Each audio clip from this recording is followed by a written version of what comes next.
বন্ধুরা। তো আজ আমি এখন খাবার বানাচ্ছি। আর কাল তো হোলি ছিল, খুব ব্যস্ত ছিলাম।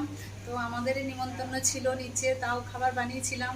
তো আজকে যারা আসছে গেস্টগুলো, ওগুলো আমার দিদি জামাইবাবু, তার মেয়ের শাশুড়ি, ননদ সবাই আসবে। তো আমি এখন খাবার নিয়ে ব্যস্ত আছি। আর কাল হোলি খেলে ভীষণ ঠকে গেছিলাম। আর এই যে এখন খাবার বানাচ্ছি, মানে চিকেন। দেখুন এখানে আমি চিকেন বানাচ্ছি। এখানে চিকেনটা বানিয়ে নিচ্ছি, তারপরে লুচি বানাবো। আর এখানে হচ্ছে দেখুন পোয়া বানালাম, আর ওদিকে দই বড়া রাখা আছে বানিয়ে। তো এখন এসে যাবে ওরা, তো খাবার টাবার দেবো। আর তারপরে কাল তো খুব এনজয়, কাল খুব হোলি খেললাম আমরা। রং খেলেছি দিনের বেলায়, ফির রাত্রেবেলায় আবির খেলা হয়েছে। আর তারপরে কাল খুব ব্যস্তই ছিলাম, আর আজকেও দিনভর ব্যস্ত ছিলাম। আর এই এখন খাবার বানাচ্ছি, আর তারপরে ওরা আসবে। তো থাকবেন আমাদের সাথে, দেখাবো দিদি জামাইবাবুদেরকেও আপনাদের। তো দিদিরা আসছে, ওদেরকেও রং লাগাবো, আর খুব মজা হবে।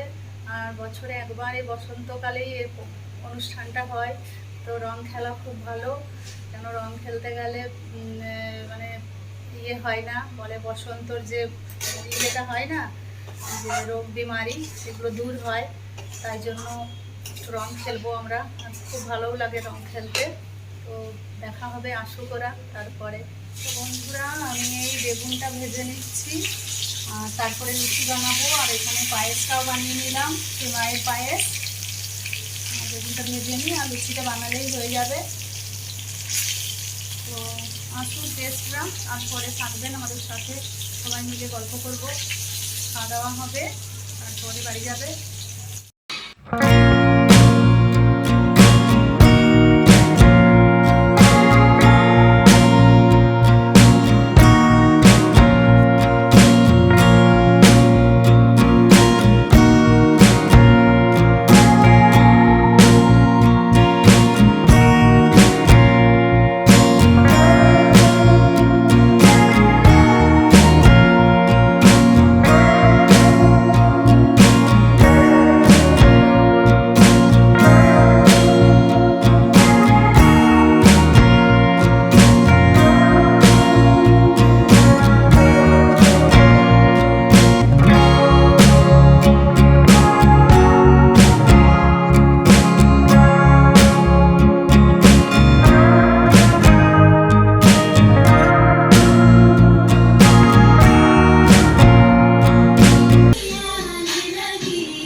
রনি